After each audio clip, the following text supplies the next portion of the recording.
We did African Americans during the Great Depression by Kayla, Marcus, Bridget, Alex, and Colin.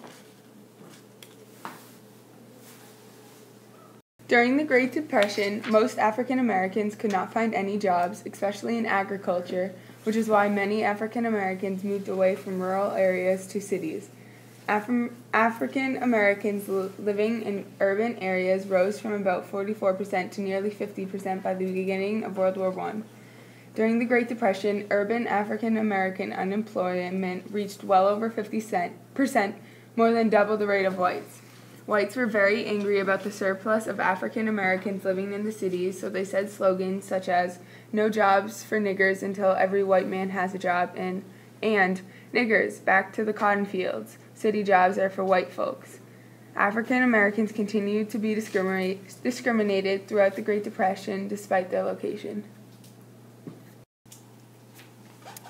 African Americans were in the working class, which is the lowest possible socioeconomic class.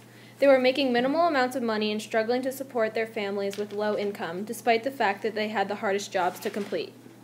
During the Great Depression, almost 50% of African Americans were unemployed. Some African Americans were successful in retaining their land and establishing farms. Many relied on the Works Progress Administration to be employed.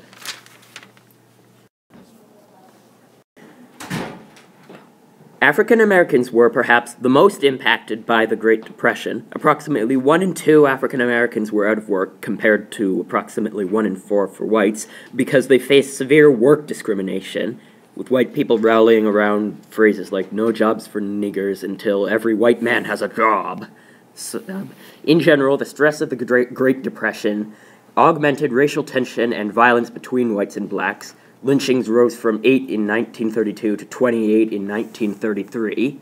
Under the Republican Hoover administration, blacks received little to no government relief and were often ignored by the government.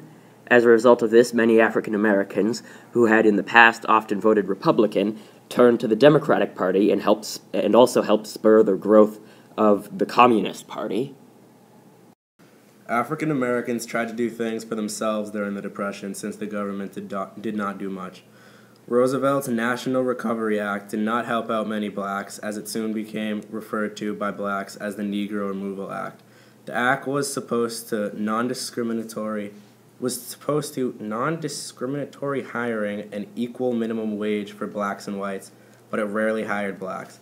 African Americans started forming their own unions, such as the Brotherhood of Sleeping Car Porters, and started strikes. These strikes and unions made them even more targeted by lynchers. However, not all people discriminated blacks, and the Trade Union Unity League, led by the Communist Party, organized black workers and get them jobs such as in mines and some construction jobs.